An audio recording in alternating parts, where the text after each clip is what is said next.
자, 오늘 본문은 창세기 39장입니다. 1절부터 5절까지. 요셉이 이끌려 애굽에 내려가매 바로의 신하 친위대장 애굽 사람 보디발이 그를 그리로 데려간 이스마엘 사람의 손에서 요셉을 산이라.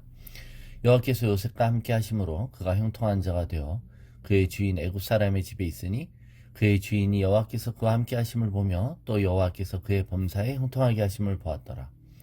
요셉이 그의 주인에게 은혜를 입어 섬김에 그가 요셉을 가정 총무로 삼고 자기의 소유를 다 그의 손에 위탁하니 그가 요셉에게 자기의 집과 그의 모든 소유물을 주관하게 한 때부터 여호와께서 요셉을 위하여 그 애굽 사람의 집에 복을 내리심으로 여호와의 복이 그의 집과 밭에 있는 모든 소유에 미친지라. 네, 요셉은 형들이 상인에게 판 이후로 이제 노예로 끌려갑니다. 그의 고난이 본격적으로 시작되는 것이죠. 살다 보면 누구나 다 고난을 겪습니다. 고난이 우리 삶에 찾아올 때 하나님이 이 고난의 이유를 설명해 주시기를 우리는 바랍니다. 그래서 어떨 때는 고난이 우리 삶에 존재하고 있을 때 하나님의 음성을 듣고 싶을 때가 많죠. 하나님이 이 고난의 이유를 설명해 주시거나 또는 이 고난이 언제까지이거나 라거나 말씀해 주시면 견딜 수 있을 것 같은데 아무 소리 안 들리는 것이죠. 우리는 고난의 의미를 알지 못할 때가 많이 있다는 겁니다. 자, 요셉은 어땠을까요? 요셉은 고향인 가나안 땅에서 아버지의 사랑을 독차지하며 살던 철없는 부잣집 도련님이었습니다. 그런데 그는 지금 애굽 땅에서 노예로 전락해버린 비참한 신사가 되었죠. 하루아침에 귀공자에서 물건 취급받는 소수민족 출신의 노예가 된 것입니다. 애굽에서는 요셉을 볼 때 요셉이 과연 누구이며 얼마나 그 아버지가 그를 사랑했는지 또 그가 어떤 꿈과 비전을 가진 사람인지 관심도 없고 알아주는 사람도 없었습니다. 더욱 괴로운 것은 자신을 이렇게 만든 사람들이 다름 아닌 형들이라는 것이죠. 아무도 자신의 억울함에 귀 기울여 주는 사람이 없는 채 그는 지금 애굽의 노예로 끌려와 있습니다. 자신의 호소와 탄원은 묵살되는 것이죠. 그런 요셉에게 하나님의 음성을 들려주셨다면 요셉아, 이 모든 것이 네가 장차 나중에 애굽의 총리가 되기 위한 준비의 과정이란다. 이렇게 말씀하셨다면 그죠? 그가 이 준비 기간, 나중에 보면 요셉이 이 기간을 13년을 지냅니다만 13년을 고난을 겪으면서 참을 수 있지 않았을까요? 아니 13년이 아니라 수십 년도 기다릴 수 있을지도 모릅니다. 그러나 하나님은 말씀해 주시지 않으셨습니다. 그래서 우리는 성경의 인물들을 볼 때 하나님 우리에게 고난을 주시는 이유를 엿볼 수 있습니다. 오늘은 그 고난을 주신 이유를 세 가지 정도 묵상하려고 합니다. 첫 번째, 고난이 오히려 우리에게 보호를 제공할 수 있다는 겁니다. 요셉에게 있어서 애굽으로의 이주가 공격으로부터의 보호일 수도 있다는 것이죠. 자, 애굽에 팔려간 1절에 보면 애굽에 팔려간 요셉을 보디발이라고 하는 사람이 노예로 삽니다. 그 사람은 다름 아닌 애굽의 최고 권력자인 바로 왕의 친위대장의 집인 것이죠. 그 집안의 노예 중에 혹 집 밖에서 몸을 쓰며 하는 노동을 하는 그런 노예가 될 수도 있었지만 그는 요셉을 눈여겨보죠. 그리고는 그를 내근하는 데 배치합니다.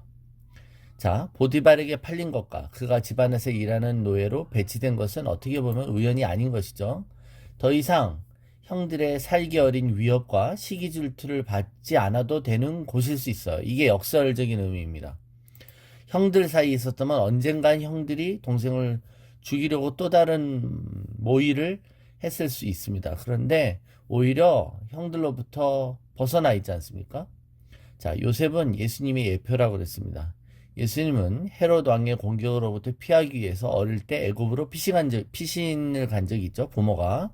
그래서 애굽으로 피신 간 건 어떻게 보면 유아들을 죽이려고 했던 헤롯 왕의 그 모든 공격으로부터 보호하기 위한 것이었습니다. 자, 그리고 이 고난을 통해 고난의 두 번째 의미는 요셉에게 하나님이 하나님과의 동행을 가르치시는 겁니다. 그것을 오늘 2절에 이 창세기에 계속 나오는 용어죠. 형통함이라고 얘기합니다. 즉 요셉의 형통함을 가르치시는 것이다. 즉 그가 형통한 자가 되어 하나님과 함께 했다라는 겁니다. 이 형통한 자라는 말은 세상의 관점으로는 정말 잘 나가고 유명해지는 것이죠. 그러나 성경은 하나님과 동행하는 것을 형통하다고 얘기합니다. 즉 동행이라는 게 무슨 말이죠? 우리의 모든 상황 속에서 실질적으로 우리의 주님을 의식하면서 또 그분 앞에 정직하게 양심 바르게 사는 것을 얘기합니다. 그러므로 형통하다는 것은, 잘 나간다는 것은 이 세상에서 출세하는 것과는 상관이 없습니다. 세상의 개념을 갖고 사시면 안 되는 겁니다. 자, 그가 애굽 사람의 집에서 노예가 되었을 때, 또 뒤에 보면 감옥에 갇혀 있을 때 성경은 그가 형통했다고 말해요. 23절에도 그런 표현이 나옵니다. 자, 성경이 말하는 형통은 우리가 우리의 삶을 리드해가지 못하는 상황 속에서도, 끌려가는 상황 속에서도 하나님이 우리의 삶을 동행하시고 우리의 삶을 인도해 가신다는 것을 말하는 것입니다. 자, 노예나 죄수는 실제로 아무것도 자신의 삶을 자기가 주도적으로 바꿀 수 있는 신분이 아닌 것이죠. 그런데 성경은 그때가 바로 형통했다고 말해요. 이게 성경이 말하는 역설입니다. 그러므로 우리에게 있어서 문제는 무엇입니까? 우리가 잘 나가지 않는 게 문제가 아니라 하나님과 동행하지 못하는 것이 문제인 것입니다. 고통스러운 것이 저주가 아니라 하나님과 함께하지 않는 것이 진정한 저주인 것입니다. 그러므로 하나님과 함께하는 것, 하나님과 동행하는 것, 하나님이 우리에게 계시는 복의 근본 자체이신 것이죠. 자, 고난의 세 번째 의미는 우리로 하여금 하나님께서 우리에게 선물로 주신 은사들을 개발한다는 겁니다. 자, 요셉에게는 어떤 은사가 있었을까요? 요셉의 인생을 이렇게 관조적으로 보면 요셉은 나중에 애굽의 총리가 되는 거 보면 또 이 행정 능력과 경제 예측 능력이 있어요. 그죠? 그리고 뭐 어릴 때부터 있었던 꿈 해석 능력 등이 있습니다. 아마 행정 능력과 경제 예측 능력 등은 이 보디발의 가정 총무로서 일하면서 배웠을 수 있습니다. 그죠? 실무를 경험한 것이죠.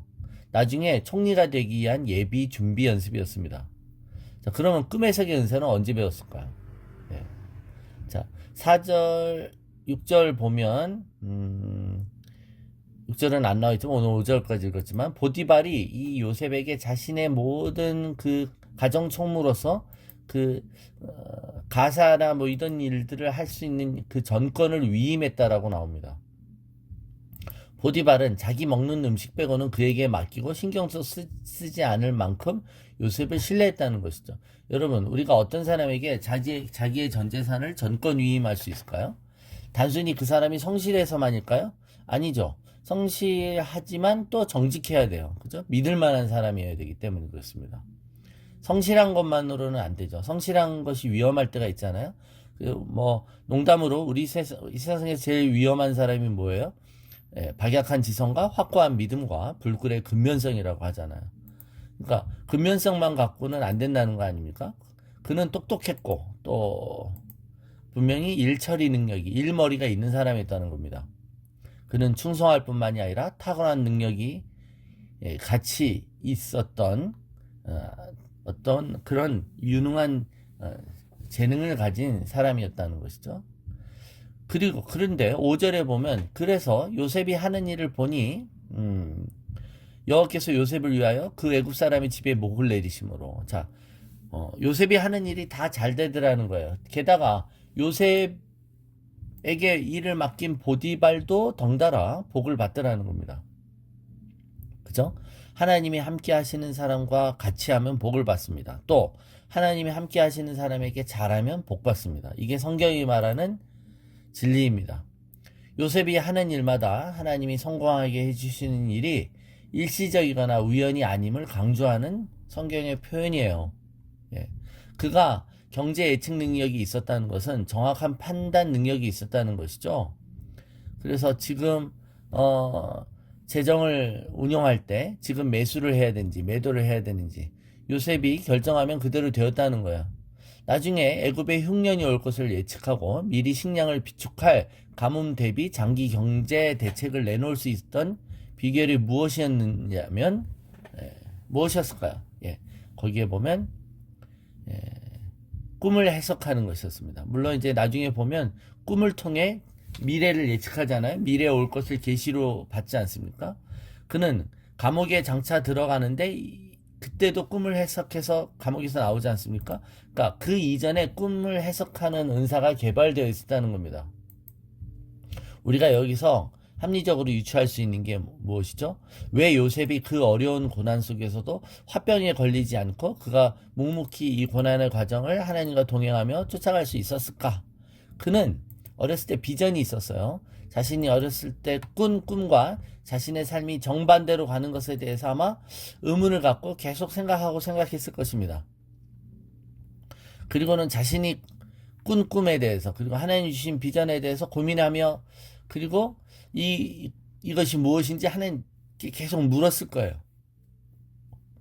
만일 이 꿈이 그냥 허무맹랑하고 이 꿈이 그냥 상실되었고 그 꿈에 대한 약속과 그 꿈을 주신 하나님의 신실하심을 그가 신뢰하지 못했다면 어쩌면 그는 보디발의 집에 있으면서도 또 어떤 상황에서도 도망을 치려고 하거나 아버지 집에 어떻게 수소문을 해서 편지를 보내서 내가 살아있다는 소식을 알리려고 하지 않았을까요? 네, 그랬을 거예요. 그런데 그러지 않았다는 겁니다. 그는 어떻게 보면 자기의 삶에 대한 하나님의 인도하심을 조금씩 알고 있었고 전체 그림은 다 알 수 없었지만 그러나 지금 내가 하나님의 계획 속에 있다는 것을 그는 신뢰했던 것이죠. 우리는 우리 인생의 뒤 페이지를 다 모르죠. 그죠? 우린 과거를 보고 회상할 수 있고 기억하고 감사할 수는 있습니다. 그러나 미래를 모르죠. 그러나 우리의 미래의 소망을 가질 수 있는 이유는 지금도 그리고 과거에도 우리 삶을 인도하시고 우리에게 계시로 역사해 주시며 우리를 하나님의 부르심과 소명대로 이끌어 주시는 하나님을 신뢰할 때 우리가 미래를 알아서가 아니라 하나님을 신뢰하기 때문에 역설적으로 자신이 오히려 하나님의 보호심 속에 있고 또 자기가 여기서 더 무엇을 배운다라는 확신이 있을 때 그는 이것을 인내하며 참을 수 있는 것이죠. 그래서 여러분 고난이 우리에게 유익인 건 이런 것입니다. 나중에 보면 고난이 전화위복이라는 것을 그죠? 가장된 축복이라는 것을 우리가 알게 될 것입니다.